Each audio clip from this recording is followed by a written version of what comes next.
साक्षात दर्शन देणारा देवता म्हणजे सूर्यदेवता. आरोग्याचा कारक हा सूर्यदेवता असतो. पौष महिन्याची सुरुवात झाली आहे. पौष महिना हा सूर्यदेवतांच्या उपासना करण्यासाठी खूपच महत्त्वाचा मानला जातो. या महिन्यात रविवारी सूर्यदेवांची उपासना केली जाते. या दिवशी सगळ्या विवाहित महिला हे व्रत आपल्या पतीच्या आणि मुलाबाळांच्या आयुष्यासाठी करत असतात. या दिवशी महिला उपवास ठेवतात आणि सुख, शांती, समृद्धीसाठी प्रार्थना करत असतात. या दिवशी सूर्यनारायणाची पूजा मांडली जाते. आता ही पूजा कशी मांडायची, यात काय नियम पाळायचे, कधी करायची पूजा, या रिलेटेड सर्व माहिती या व्हिडिओमध्ये मी तुम्हाला आज सांगणार आहे. तर हाय, हॅलो, नमस्कार, मी पायल आपलं नवीन अशा व्हिडिओमध्ये तुमचं मनापासून स्वागत करते. आता पूजेसाठी लागणारे आवश्यक साहित्य मी तुम्हाला इथे दाखवते. हळदी, कुंकू, अक्षदा, गंध घेतला आहे, सुपारी, वस्त्रमाळ, तीळ, नंतर आहे ना खोबरं आणि गुळाचा नैवेद्य दाखवायला तुपाचा दिवा, तांदूळ घेतले आहे, गाजर घेतला आहे आणि वाणामध्ये आपण जे संक्रांतीला वाण बनवतो त्याच्यात जे साहित्य वापरलं ना ते ठेवायचं असतं. फुलं घेतली आहेत, पानं घेतली आहेत. सूर्याला अर्घ्य तांब्याच्या भांड्यातूनच दिलं जातं, त्यामुळे तांब्या पाणी भरून घेतला आहे. तर एवढं साहित्य लागतं. आता ही पूजा कधी मांडावी, तर सूर्य उगवायच्या वेळेस आपल्याला ही पूजा मांडायची आहे. सूर्य उगवायच्या अगदी 2 तास उठून आपल्याला आपले नित्यक्रम करायचे. लाल, केशरी किंवा तुम्ही पिवळ्या रंगाचं वस्त्र धारण करू शकता आणि या दिवशी आपल्याला पूर्वेला तोंड करून पूजा करायची आहे. कारण सूर्य जेव्हा उगवतो तेव्हाच ही पूजा मांडायची, जेणेकरून आपल्या गॅलरीत किंवा अंगणामध्ये किंवा तुम्ही टेरेसला ही पूजा करू शकता. पण आहे ना, सूर्याचे किरणे आपल्या इथं आले पाहिजेत. तर जमत नसेल ना तर देवांच्या समोर आपण पाठ टाकून ही पूजा करू शकतात, नाही तर एखाद्या कोपऱ्यामध्ये केली तरी चालेल. पूजा करताना पहिल्यांदा तुळशीची पूजा करून घ्यायची आणि त्यानंतर आपल्याला पूजेला सुरुवात करायची आहे. तर इथं मी तुळशीची पूजा करून घेतली आहे. तुळशीला दीप धूप लावून ओवाळून घ्यायचं आहे. आणि या दिवशी रविवार असल्यामुळं तुळशीला पाणी घालायचं नाही, तर थोडंसं दूध घालायचं आहे. ज्या जागेवर आपल्याला पूजा करायची तिथं पुसून घ्यायचं आहे. तिथं आपल्याला ना स्वस्तिक काढायचं आहे रांगोळीनं आणि जे पाट घेतला आहे तोही पुसायचा. आता त्याच्यावर तुम्ही लाल कलरचं वस्त्र अंथरू शकता, नाही तर त्याच्यावर तशीच पूजा मांडली तरी पण चालते. तर इथं मी या अगोदर दिवा लावून घेते. दिव्यांची हळदी कुंकू लावून आपल्याला पूजा करून घ्यायची आहे आणि त्यानंतरच पूजेची सुरुवात होते. कारण अग्नीला साक्षी मानून आपण पूजा मांडत असतो. आणि कलश मांडून घ्यायचा आहे. तर पहिल्यांदा मी तांदूळ टाकले आहे आणि याच्यावर आपल्याला कलश मांडणी करायचे आहेत. कलशामध्ये आपल्याला सुपारी, हळदी कुंकू, अक्षदा आणि पैसा एक टाकायचा आहे आणि आपल्याला कलश मांडणी करायची आहे. त्याच्यावर पानं आणि नारळ ठेवून घ्यायचा आहे. तर अशी कलश मांडणी करायची. आता कुठे कुठे कलश नाही मांडला जात, तर कुठे कुठे मांडला जातो. तर आमच्याकडं कलश मांडला जातो आणि कलश मांडलेला छान असतो त्यामुळं. तर आता सूर्यदेवाची पूजा करण्यामागे काय फायदे मिळतात, काय लाभ असतात, तर आरोग्य व ऊर्जा वाढवणारा सूर्यदेवता असतो. हिवाळ्यामध्ये खूप थंडी असते, सर्दी, खोकला अशा आजार खूप पसरलेले असतात. सूर्यपूजेमुळे आपल्या शरीरामध्ये उष्णता वाढते, तेज येतं आपल्यात आणि रोगप्रतिकार शक्ती वाढते. त्यामुळं सूर्याची पूजा केली जाते. दुःख, कष्ट कमी होतात. सूर्यपूजा केल्यामुळे आपल्या जीवनामध्ये एखादे अडथळे असतात, संकट येतात, त्याच्यापासून आपले मुक्तता होते. मानसिक ताण कमी होतो. त्यामुळं सूर्य उपासना केली जाते. पितृदोष असेल, ग्रहदोष असेल, तोही कमी होतो.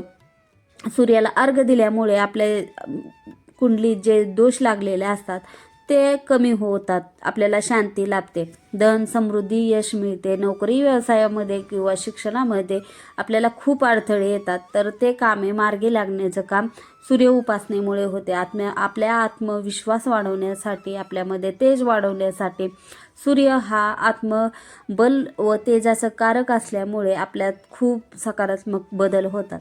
घरात सकारात्मक ऊर्जा वाढते. नियमित पूजा, मंत्र, जप केल्यामुळे आपल्या घरामधील नकारात्मकता दूर होते.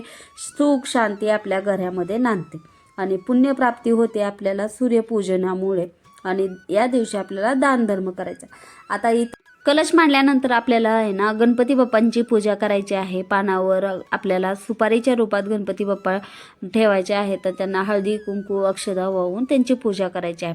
आता सूर्यदेवाची प्रतिकृती आपल्याला रांगोळीने काढायची आहे. आता माझ्याकडे हा साचा आहे तर मी साच्याने काढते, नाहीतर आहे ना रांगोळीनेही आपल्याला हाताने काढता येतो सूर्यदेवाची प्रतिकृती, तर तशीही काढली तरी चालते. ही पूजा पूर्वेला तोंड करूनच करायची असते. या दिवशी आपल्याला उपवास करायचा असतो. उपवासामध्ये दिवसभर फलाहार केला तरी चालतो आणि दिवस मावळायच्या अगोदर उपवास सोडायचा असतं, तर याच्यामध्ये तुम्ही जेवण संध्याकाळी करू शकता. आता ही पूजा स्त्री पुरुष कोणीही करू शकतं. यावेळेस पौष महिन्यामध्ये 5 रविवार आले आहेत आणि किमान आपल्याला असं नाही जमलं तरी 5 रविवार तरी आपल्याला सूर्याला अर्घ्य देऊन पूजा करायची असते. तर मासिक धर्म आलं तर पूजा दुसऱ्याकडनं करून घेतली तरी चालते, नाहीतर सुतक असेल तर पूजा करायची नाही आहे. फक्त मासिक धर्म असल्यावर आपण दुसऱ्याकडनं पूजा करून घेतो. आणि इथं ना रानूबाई काढायच्या आहे, सूर्यदेवताच्या पत्नी यांचंही आपल्याला छोटीशी प्रतिकृती तयार करायची आहे रांगोळीनं, त्याच्याही पूजा करायची आहे. नंतर गोपद्मही या दिवशी आपल्याला काढायचं आहे. पौष महिन्यामध्ये ना कड्याकडीची थंडी असते, त्यामुळे आपल्याला ऊर्जा मिळण्यासाठी, त्वचा रोगातून मुक्ती मिळण्यासाठी आपण सूर्यदेवांची पूजा करत असतो. या दिवशी आपल्याला लाल कलरचं फूल व्हायचं असतं आणि गोपद्मलाही या दिवशी खूप महत्त्व आहे. या दिवशी ऊस, बोरे, गाजर, पेरू आपण जे संक्रांतीला वाण बनवतो त्याच्यातील वस्तू ठेवायच्या असतात. आणि या दिवशी रानूबाईची ही यथासांग पूजा करायची असते आपल्याला. आणि आदित्य रानूबाईची कथा आपल्याला वाचायची असते किंवा ऐकायची असते. आता कोणाकडे ना कथेचे पुस्तक नसते रविवारच्या पूजेचं, तर तुम्ही फक्त ऐकूही शकता यूट्यूबवर. आणि इथं आहे ना आपल्याला ह्यांना तिळाने वसायचं असतं, कारण आहे ना हा महिना स्त्रिया आपल्या पतीच्या दीर्घायुष्यासाठी करतात, त्यामुळं आपल्याला या दिवशी तीळ खूप महत्त्वाचे असते आणि तिळाने वसायचे असतात. आणि या दिवशी आपल्याला सूर्याची हळदी कुंकू अक्षदा वाहून आपल्याला पूजा करायची असते, तिळाने ओसायचं असतं, हे विधी आपल्याला करायचे असते. आणि त्यानंतर आपल्याला सूर्याला अर्घ्य द्यायचं असतं. अर्घ्य तुम्ही अगोदरही देऊ शकता, नाहीतर पूजा केल्यानंतरही दिलं तरी चालतं. आणि आपल्याला आरती करायची आहे, कहाणी ऐकायची आहे. या दिवशी सूर्यदेवताची कहाणी आपल्याला यूट्यूबवर मिळेल, नाहीतर आदित्य रानूबाईची कहाणीचं पुस्तकही मिळतं. आणि अर्घ्य देताना तांब्याच्या तांब्यामध्ये हळदी कुंकू अक्षदा आणि लाल कलरचे फूल व्हायचे आहे. आणि याच्यामध्ये आपल्याला तीळ आवर्जून टाकायचे आहे. तिळाला खूप महत्त्व आहे. सूर्याला अर्घ्य देण्याचे धार्मिक कारणाबरोबरच आरोग्यदायी खूप सारे कारणे आहेत. आपल्या डोळ्यांचे आरोग्य सुधारते, विटॅमिन डी आपल्याला मिळते. विटॅमिन डीमुळे आपले हाडे दात मजबूत होतात, रोगप्रतिकारशक्ती वाढते.